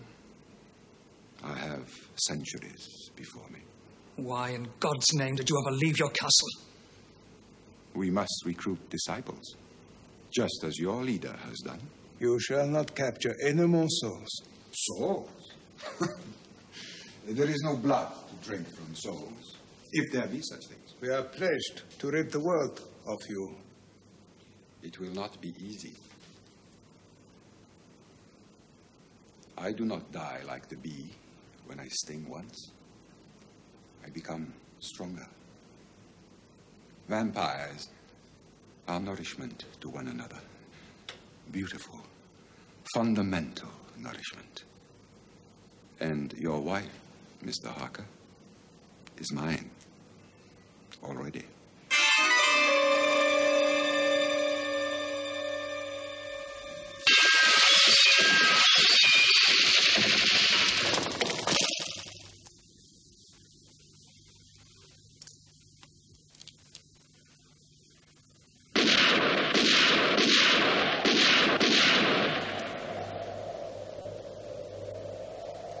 You think you will leave me with no place to rest?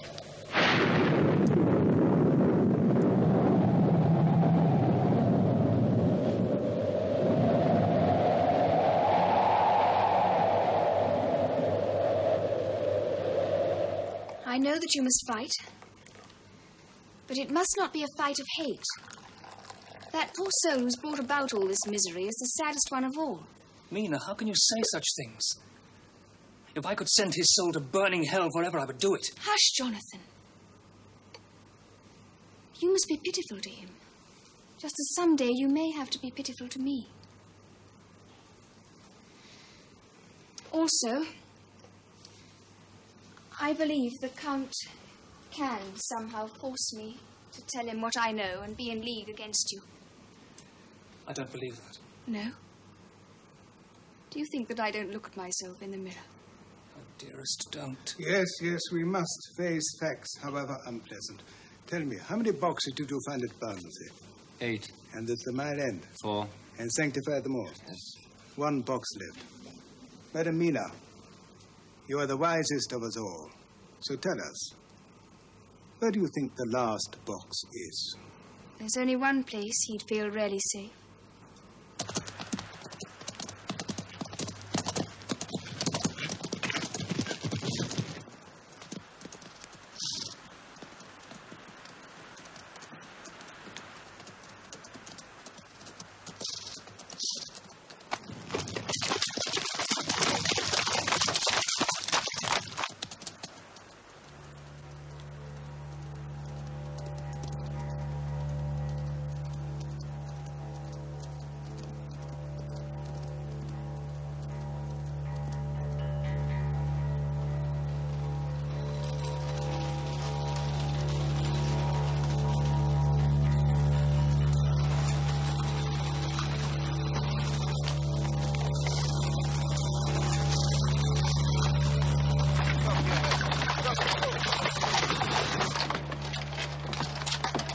We cannot be far from our destination.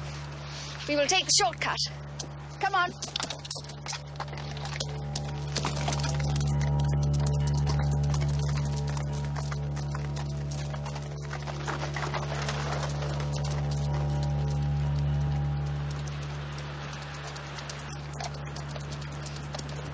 Madam Mina? Yes, sir, Professor. How do you know this is the shortcut to Castle Drakula? From Jonathan's account of his journey, of course. Ah, yes. Yes, of course.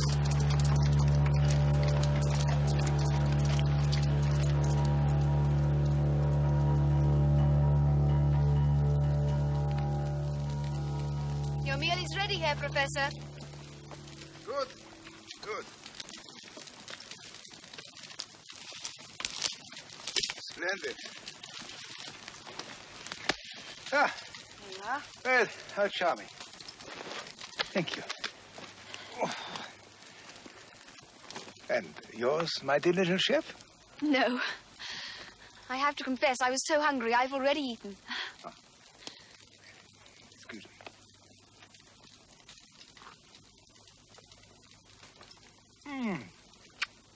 Perfect.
It is almost dawn.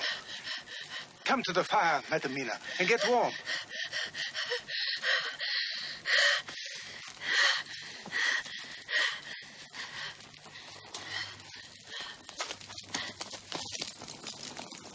Come along.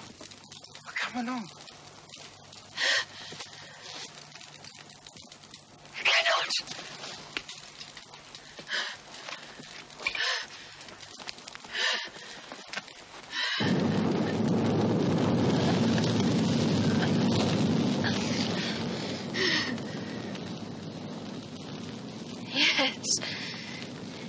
You are safe here. It is for you, I fear. For me? None safer from them than me. I, too, am their sister. Come. Come with us. Sweet sister, come. Come with us. Come. Come, sweet sister. Come. Come with us. Sweet sister, come. Come with us.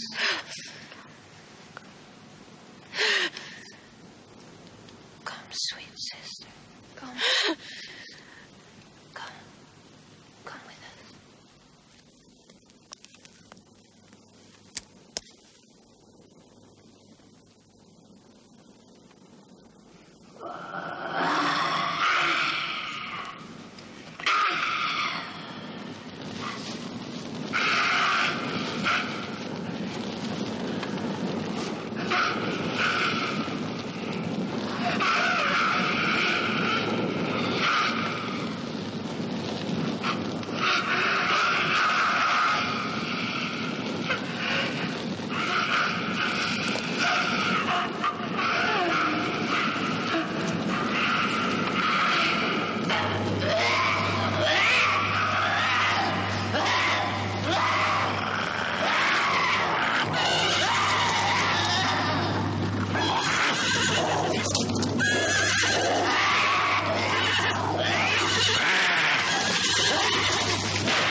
Thank you. It was the sun.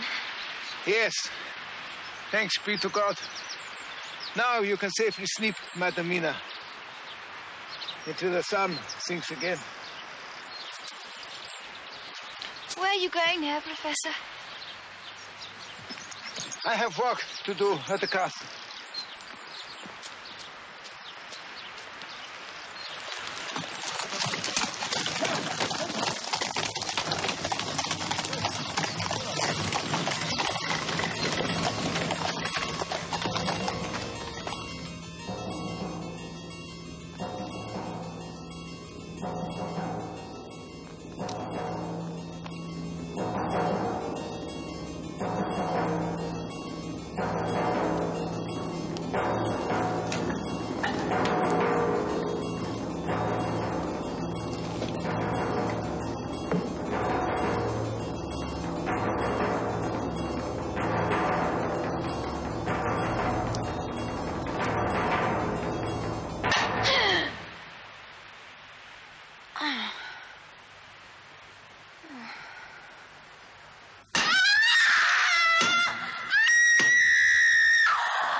Try upstream.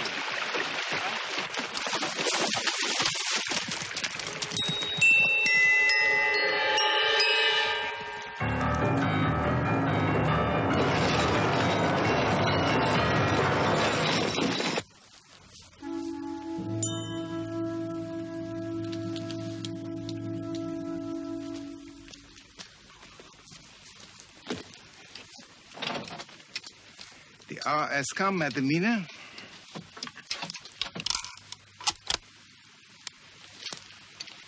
Are you afraid?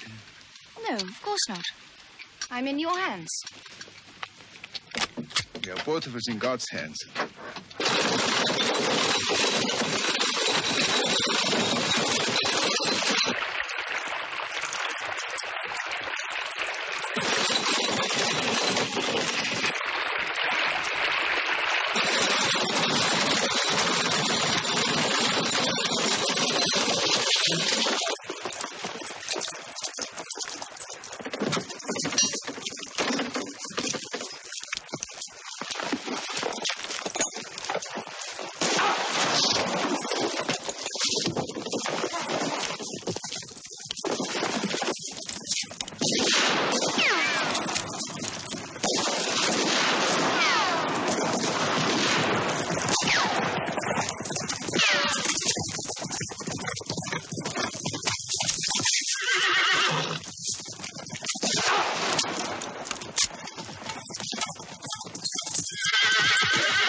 Oh, Madam Mina, well done.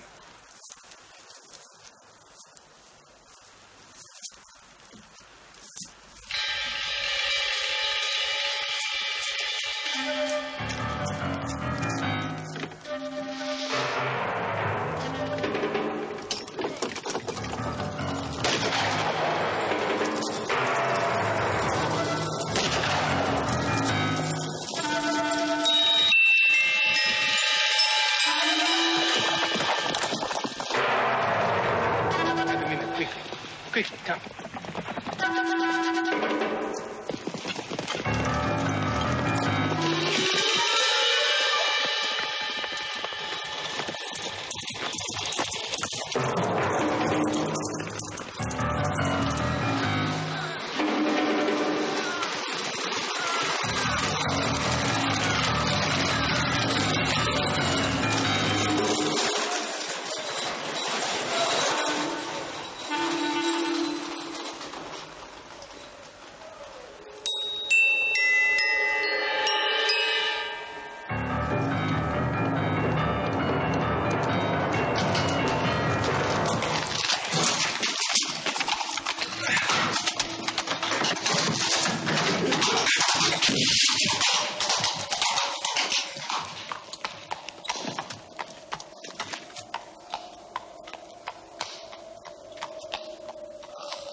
Where are you hurt?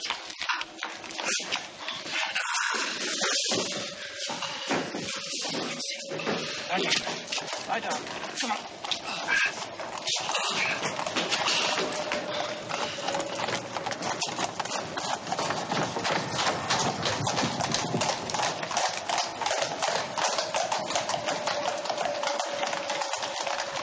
Whoa, boys, whoa! Quickly, John, the box!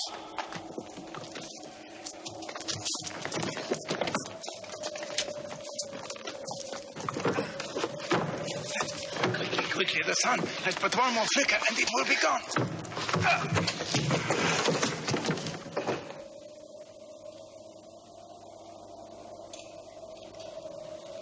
Sunset.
Jonathan, wait.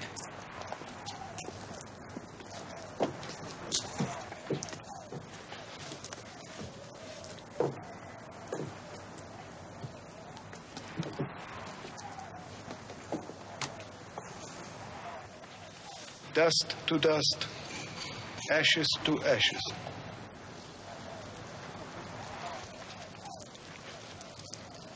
Look. There's no more mark. Jonathan, is it really true? It is true. You have nothing more to fear.